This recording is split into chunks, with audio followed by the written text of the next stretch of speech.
I don't see myself being queen of this country. I don't think many people would want me to be queen. Actually, when I say many people, I mean the establishment at the time. A hidden recording, sealed away for decades, has resurfaced, carrying the trembling voice of Princess Diana, and a warning she feared would be ignored long before her tragic end. In that private moment, she spoke of eyes watching her, threats whispered in corridors, and a danger she believed was closing in, revealing a woman fighting for truth, terrified for her sons, and painfully aware that her time was running out. Diana entered a world of gold and glitter at barely 20 years old, walking down the aisle with hope and innocence, believing she had found her forever story. Her wedding dress sparkled like captured moonlight, and her smile held the naive faith of someone who still believed in fairy tales. But that illusion shattered on the very first night, when Charles confessed his heart belonged to another woman, leaving her standing in her bridal suite as everything inside her crumbled. The palace walls, meant to be a sanctuary, became a prison. From that moment, Diana, once a kindergarten teacher with rosy cheeks and genuine laughter, found herself trapped in a role she never understood, facing loneliness while the world celebrated a perfect royal romance. Courtiers moved through the hallways like silent judges, loyal only to Charles and centuries of tradition that protected the crown above all else. Every smile Diana wore in public masked devastation. Every ceremony she attended highlighted the emptiness of her marriage. Charles remained polite but distant, emotionally absent, his true feelings reserved for another woman. Diana tried to win his love, learning his interests, studying his preferences, adjusting her appearance, laughing at the right moments, but every attempt felt futile. Even the palace itself conspired against her, its unspoken codes and cold courtiers constantly reminding her she did not belong. When her sons William and Harry arrived, they became her only source of pure joy in a life otherwise imprisoned. Yet even motherhood could not shield her from the reality of a marriage built on betrayal, neglect, and the constant presence of Camilla, the invisible third person in every room, every conversation, every moment she hoped would be intimate with Charles. Camilla's presence lingered in every corner of Diana's life, a ghostly reminder of a love that was never hers.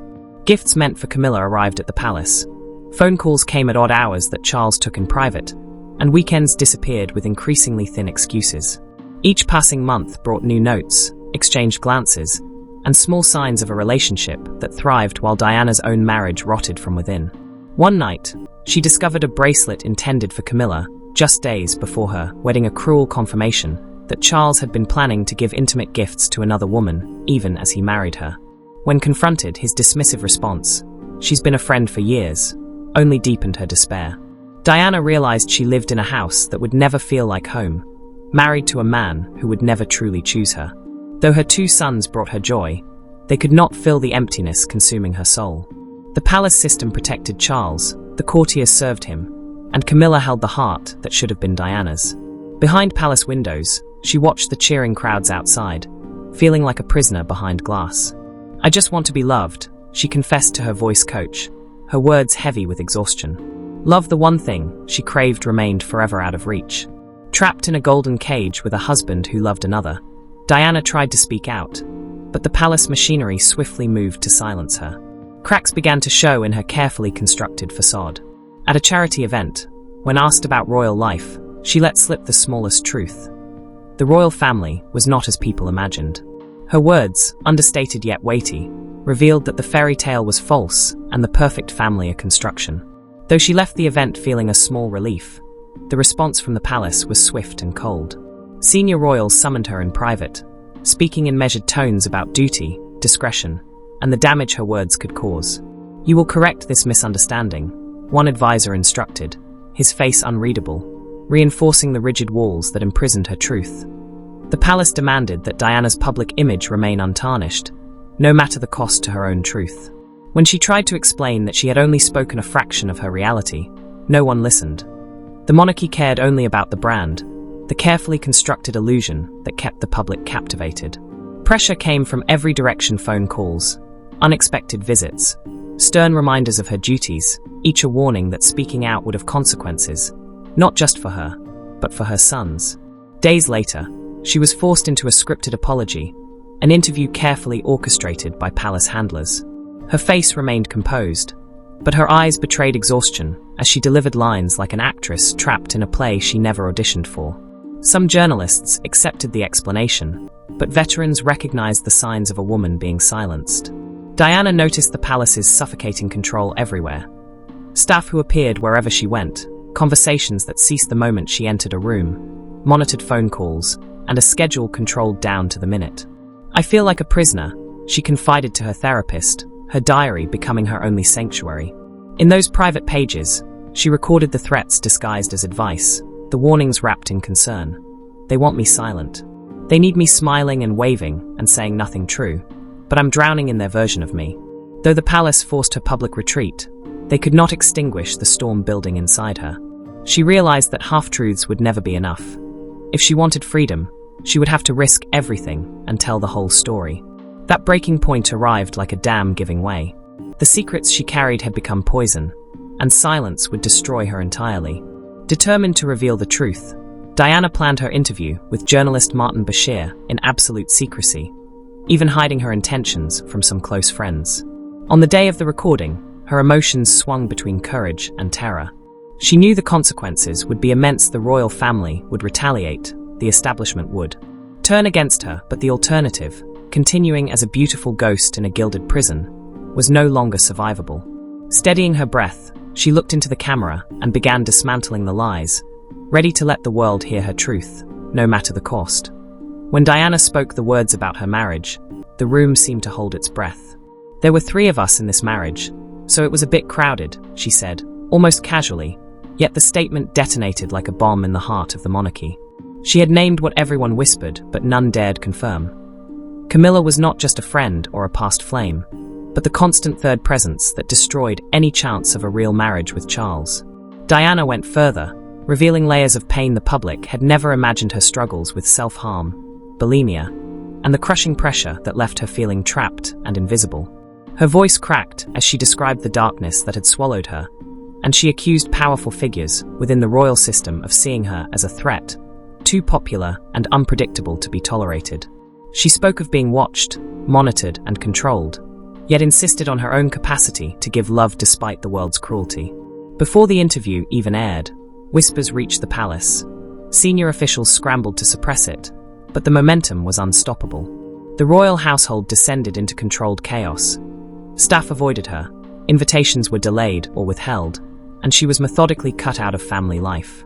Strange incidents began to occur. Her car brakes failed twice, anonymous warnings arrived, and palace security monitored her more than protected her.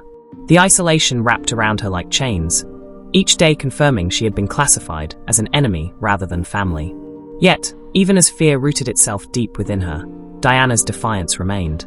She had exposed infidelity, institutional cruelty, and a marriage built on lies, shaking the monarchy's carefully maintained image. She admitted to her therapist, "I've said too much. I know things I'm not supposed to know, and I said things they can never forgive." Freedom had come at a price. The palace would not punish her openly, but they would isolate and diminish her, forcing her to live in the space between speaking out and facing consequences. And as that suffocating reality settled in, Diana knew she was running out of time. She needed to leave behind proof of the danger she had seen approaching, to ensure her truth would survive, even if she could not. In a final act of trust, Diana wrote a letter to her butler, Paul Burrell, the one person she felt she could confide in completely. Her handwriting was shaky, but deliberate as she poured her darkest suspicions onto paper, creating a document that would outlive her and testify to truths she might never live to voice. She wrote that she feared she would die soon, sensing that powerful forces were moving against her in ways she could only partially see. "I am sitting here at my desk today in October, longing for someone to hug me and encourage me to keep strong and hold my head high," she penned, her words dripping with loneliness and dread. The tone grew chilling as she detailed her direct suspicion that someone was planning her death, hinting that an accident might be orchestrated to remove her as an obstacle, possibly clearing the way for Charles to marry Camilla without the complication of a living ex-wife. She described being constantly monitored, her phone calls intercepted, her conversations reported, and even trusted staff potentially compromised. "This particular phase in my life is the most dangerous," she wrote. Acknowledging that she had become more than inconvenient, she was now a genuine problem requiring a permanent solution. She named the specifics with terrifying clarity. "My husband is planning an accident in my car. Brake failure and serious head injury."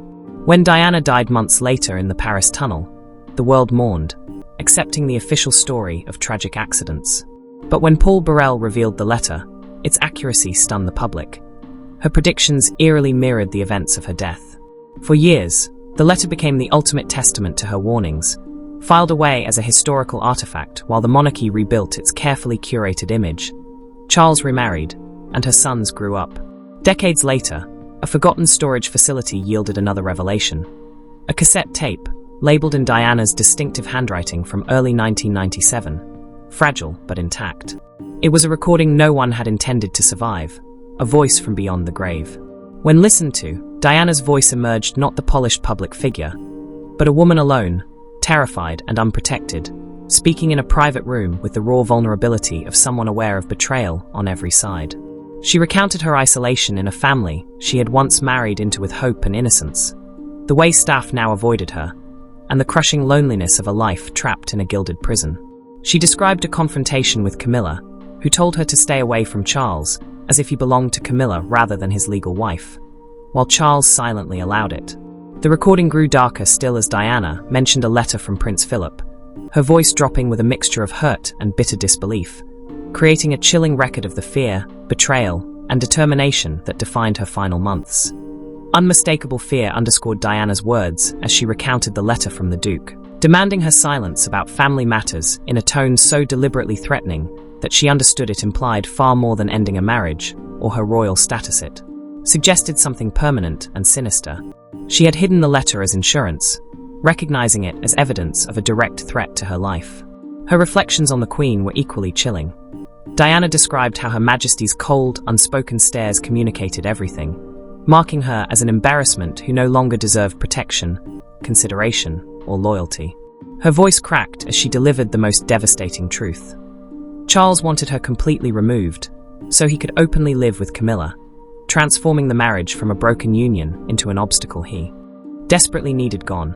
Powerful people surrounded her, impatient with her continued presence, and she confessed she had accumulated many enemies, though she did not know precisely who or how they would act, only that she was marked for elimination and time was running out. The tape ended abruptly, leaving only static and the haunting echo of her voice. But the final segment revealed her deepest terror: her sons. Diana's voice shifted from fear for herself to a mother's heartbreak, trembling as she spoke of William and Harry, the only pure love in her shattered world. Her greatest worry was not her own fate, but what would happen to them in her absence, growing up under the same system and people who had destroyed her. She would not be there to shield them from manipulation, coldness, and the crushing pressures of palace life. The palace would control their education, their relationships, and their understanding of right and wrong. And she could only leave behind a voice, a record, and a warning for the world to witness the danger that had surrounded her and might one day touch her sons. Diana's voice, trembling with fear and grief, conveyed the unbearable weight of knowing that duty mattered more than love, image outweighed truth, and showing emotion was considered weakness rather than humanity. Her deepest anxiety shifted from herself to her sons William and Harry, the only pure joy in her life, as she worried about who would care for them once her voice was silenced forever. She feared they would grow up hearing only carefully crafted official narratives, believing she had been difficult, unstable, or attention-seeking, rather than understanding that she had fought for her life against impossible odds. She mourned the loss of the childhoods she had tried to give them, filled with ordinary moments of theme parks, fast food outings, hugs, laughter, and love that defied palace protocol, knowing that all of it would be swallowed by a system designed to prioritize power over compassion. Yet beneath her sorrow ran a thread of desperate hope, that someday they would understand why she had refused silence, why every interview, every truth spoken, every rule broken was an act of love intended to protect them. Diana implored them to be strong without cruelty, royal without coldness, and to remember that her love for them had been absolute. She envisioned them growing up under the very system that had destroyed her, raised by people who might never show them the humanity she had fought to preserve, and her voice cracked as she imagined their lives without her guidance. When the tape reached William and Harry decades later, they gathered in private, their worlds tilting as they realized there was one final testament they had never heard. As her voice filled the room, time collapsed. The playful mother of childhood memories became a terrified woman trapped by forces they had been too young to recognize, her loneliness, fear, and desperation piercing their hearts. The recording reframed their entire childhoods, revealing the hidden battles she had fought, the stolen moments of normality, the hugs given to hold on rather than simply comfort. Every distracted look, every abrupt conversation, every intense gaze now made sense as evidence of the danger she had faced while trying to protect them. The most painful truth was her fear for their future, the system she warned them about shaping the lives they would inherit. Yet through decades of silence, her love endured, transcending time, fear, and institutional cruelty. When the recording ended, the brothers sat in stunned silence, absorbing the magnitude of her warnings and realizing that her voice had finally reached the sons she had fought so desperately to safeguard. Her fears were not paranoia, they were truth.